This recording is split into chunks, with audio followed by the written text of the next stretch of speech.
नमस्कार, बुलेटिन में आपका स्वागत है। आपके साथ मैं हूं जीनत सिद्दीकी। शुरुआत करेंगे खबरों की। लखनऊ से बड़ी खबर आ रही है। विधानसभा चुनाव से ठीक पहले योगी सरकार एक बड़ी योजना पर काम कर रही है, जिसके तहत ग्रुप सी और डी के लाखों कर्मचारियों और अधिवक्ताओं को सब्सिडी पर घर उपलब्ध कराए जाएंगे। इन मकानों के खरीदारों से जमीन की कीमत के रूप में केवल 1 रुपया लिया जाएगा। खरीदारों को इस शर्त पर छूट दी जाएगी कि वो इसे 10 साल तक नहीं बेच पाएंगे। उन्हें मालिकाना हक भी मिलेगा। 1 रुपए की कीमत पर मकान देने का मसौदा उच्च अधिकारियों की बैठक में तैयार किया जा चुका है। उच्च स्तर से मंजूरी मिलने के बाद इस प्रस्ताव को कैबिनेट से पारित किया जाएगा।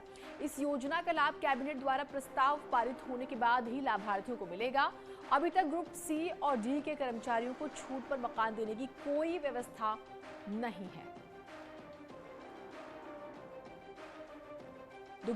तो ग्रुप सी और डी के कर्मचारियों के लिए एक बड़ा प्लान इसे समझा जा सकता है।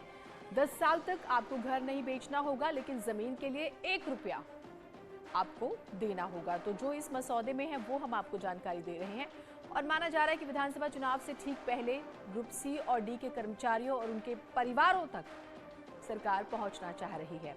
अमूमन चुनावी साल होता है तो चश्मा कई बार चुनावी ही इख्तियार किया जाता है। अनामिका हमारे साथ जुड़ी हुई है। अनामिका, ये पूरा मसौदा जरा हमारे दर्शकों को समझाइएगा, साथ ही इससे कितने कर्मचारी जो है जिन्हें लाभ मिलेगा, क्या वो संख्या है? सबसे बड़ी बात है कि लंबे समय से ये मांग चली आ रही थी कि जिस तरीके से समूह ग और घ के जो कर्मचारी राज्य कर्मचारी हैं उनको सब्सिडी पर मकान मिलता है या उनको सब्सिडी मिलती है कुछ भी अगर परचेज करते हैं वो अपने रहने के लिए, लेकिन इसमें अभी तक वकीलों को शामिल नहीं किया गया था और वकीलों की ओर से लंबे समय से ये मांग चली आ रही थी। उसमें अब ये कहा जरूर जा रहा है कि एक ऐसा प्रस्ताव बनाया गया है विधि विभाग की ओर से जिसमें ये कहा जा रहा है कि अब वकीलों को भी सब्सिडी मिलेगी, यानी कि कुछ शर्तें इसमें लागू की जाएंगी जिसके जरिए वो अपने मकान को बेच नहीं पाएंगे। जिसमें छूट जो उनको मिल रही है मकान में, आमतौर पर होता ही है कि लोग घर ले लेते हैं सब्सिडी पर, लेकिन उसको फिर महंगे रेट पर बेच देते हैं। लेकिन इसमें शर्त ये होगी कि आपको जो सब्सिडी मिल रही है मकान खरीदने पर वो 10 साल तक आप उसको बेच नहीं पाएंगे। हालांकि अभी तक ये सिर्फ और सिर्फ खबर है जो लोगों के जहन में आ रही है और अधिकारी इस पे प्रस्ताव बना रहे हैं। प्रस्ताव बनाने के बाद उसको कैबिनेट के जरिए मंजूरी मिलेगी, उसके बाद ही बात सामने आ पाएगी कि और कितनी क्लॉज इसमें जोड़े जा रहे हैं और किन किन शर्तों के आधार पर ही वकीलों को भी इस पूरे बेनिफिट पर शामिल किया जाएगा। ठीक, थोड़ा इंतजार करना होगा। बिल्कुल अनामिका, बहुत शुक्रिया आपका तमाम जानकारियों के लिए। बांदा में समाजवादी पार्टी के अध्यक्ष अखिलेश यादव ने विजय रथ यात्रा के दौरान बीजेपी सरकार पर जमकर निशाना साधा। एक्सक्लूसिव बातचीत की हमारे सहयोगी अलाउद्दीन ने उनसे।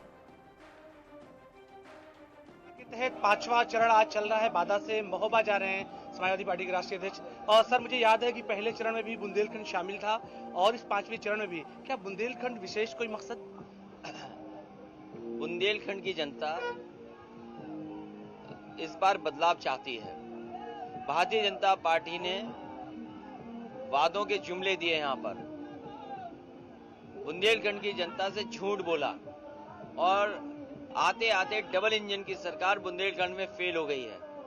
बुंदेलखंड की जनता एक बार इन्हें समर्थन दिया, इस बार इनके हाथ खाली जाएंगे। इनको समर्थन नहीं मिलने जा रहा है। पूरी तरीके से भारतीय जनता पार्टी का इस बार सफाया होगा। आज किसान दुखी है, किसान की पैदावार का सही मूल्य नहीं मिल रहा। महंगाई से लोग त्रस्त हैं। जिस तरह महंगाई बढ़ाई है, आम लोगों का जीवन नहीं चल पा रहा है। आज भी सिलेंडर महंगा कर दिया, डीजल पेट्रोल महंगा है, खाद महंगी मिल नहीं रही है, किसान को खाद नहीं मिल रही। आखिरकार भारतीय जनता पार्टी चाहती क्या है कि गरीबों से पैसा लेकर के अमीरों को की जेब भरना? ये भारतीय जनता पार्टी का काम करने का तरीका रहा है। साफ तौर से देखें तो सर, बहुत भारी तादाद में लोग स्वागत भी कर रहे हैं समाजवादी पार्टी के राष्ट्रीय अध्यक्ष का। 2 घंटे का वक्त बीता है और अभी समाजवादी पार्टी के राष्ट्रीय अध्यक्ष का रथ और सिर्फ 22 या 24 किलोमीटर चला है। महोबा में एक बड़ी जनसभा को भी उन्हें संबोधित करना है और न्यूज़ 18 से सवालों जवाबों का सिलसिला अभी जारी रखेगा। और इसी तरह से लगातार भीड़ उमड़ रही है। तमाम जगहों पर लोग उनको सुनने के लिए आ रहे हैं, लगातार उनका स्वागत हो रहा है। अभी लगातार महोबा का जो रास्ता है वो 40 किलोमीटर का बचा हुआ है। और इसी तरह से बच्चे भी देखिए, स्कूल के बच्चे भी उनके स्वागत के लिए लगातार आ रहे हैं। लगातार बुंदेलखंड को फोकस भी किया है समाजवादी पार्टी ने। तो ऐसे में उन तमाम मुद्दों पर भी बात करेंगे, महोबा को लेकर के भी। सर, एक सवाल जो है महोबा से जुड़ा था। सर, महोबा में किसानों की मौत भी एक बड़ा मुद्दा था, आप लगातार उस मुद्दे को उठाते भी रहे हैं। बुंदेलखंड में बांदा सबसे गरीब जिला माना गया है। और अभी नीति आयोग के जो आंकड़े आए हैं, बुंदेलखंड में 30 लाख से ज्यादा लोग गरीब हैं, जो गरीबी रेखा के नीचे दिखाई दे रहे हैं, और इन्हीं जिलों में सबसे ज्यादा किसान ने आत्महत्या की है।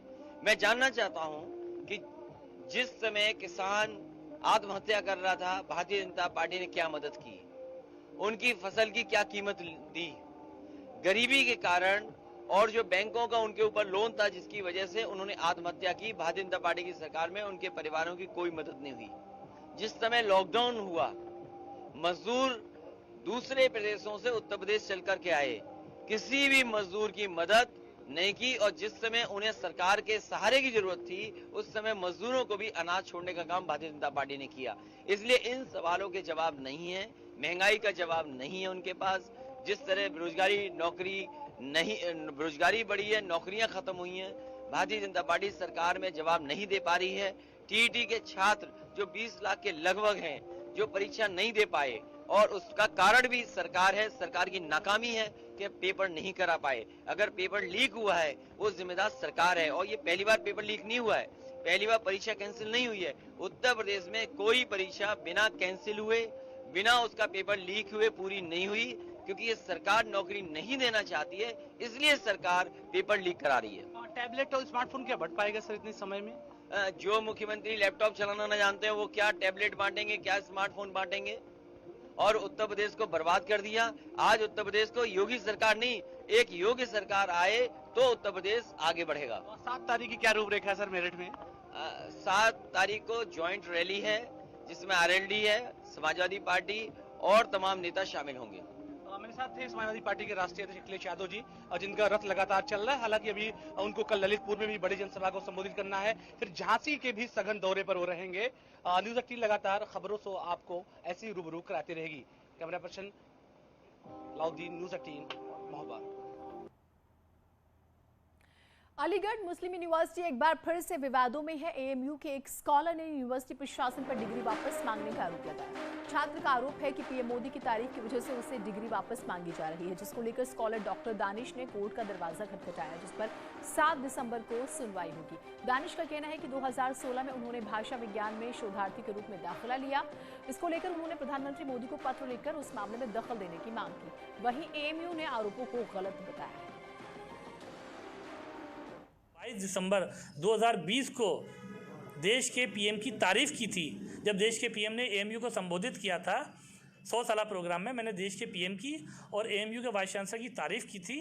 तो मेरे वाइवा यानी कि 8 फरवरी से पहले 2 या 3 दिन मेरे चेयरमैन ने मुझे बुलाया और उन्होंने कहा कि आप एक स्टूडेंट हैं और आपको किसी भी पॉलिटिकल पार्टी के फेवर में या खिलाफ नहीं बोलना चाहिए। आपने जो इंटरव्यू दिया था मीडिया को, इलेक्ट्रॉनिक मीडिया को, उससे ये हाव भाव से आपको पता चलता है कि आप जो हैं वो राइट विंग के आदमी हैं। मैं वो चुन के खामोश हो गया सुनकर। मैंने उसके बाद वाइवा दिया, मेरा वाइवा हुआ, डिग्री अवार्ड हो गई। उसके बाद 4 अगस्त को जब ये लेटर मिला तो मैं परेशान हो गया। मैंने लेटर का जवाब एएमयू को दिया, मेरी जो कलीग हैं, साथी है मारिया नीम, उन्होंने भी दिया, लेकिन मेरी एएमयू में कोई सुनवाई नहीं हुई। मजबूर होकर मुझे हाई कोर्ट का दरवाज़ा खटखटाना पड़ा। और मैंने कल एक लेटर लिखा है देश के पीएम को, यूपी के सीएम को और सारी हायर अथॉरिटी को जो हायर एजुकेशन को देखती हैं। उसमें मैंने यही डिमांड किया है कि मेरी ज़िंदगी से ना खेले एएमयू। मैंने जो पत्र लिखा उस पर कार्रवाई हो। लिखने में हमारे यहाँ यूनिवर्सिटी में गलती हुई, वो ह्यूमन एरर है, उसको हम लोग ठीक कर रहे हैं। डिग्री थोड़ी मना की जा रही कि डिग्री नहीं जा रही। ये कह रहा है, ये स्टूडेंट्स कह रहा है कि मुझे भाषा विज्ञान में डिग्री दी जाए।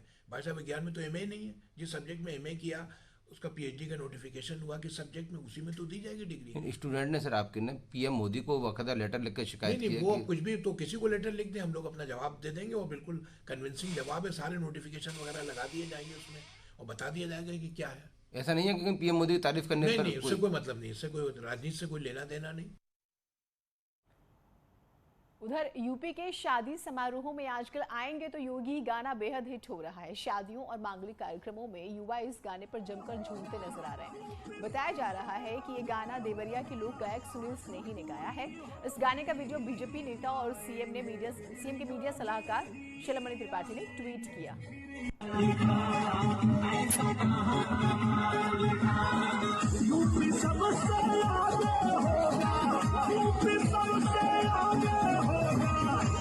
पूरी होगी, आएंगे फिर योगी ही आएंगे।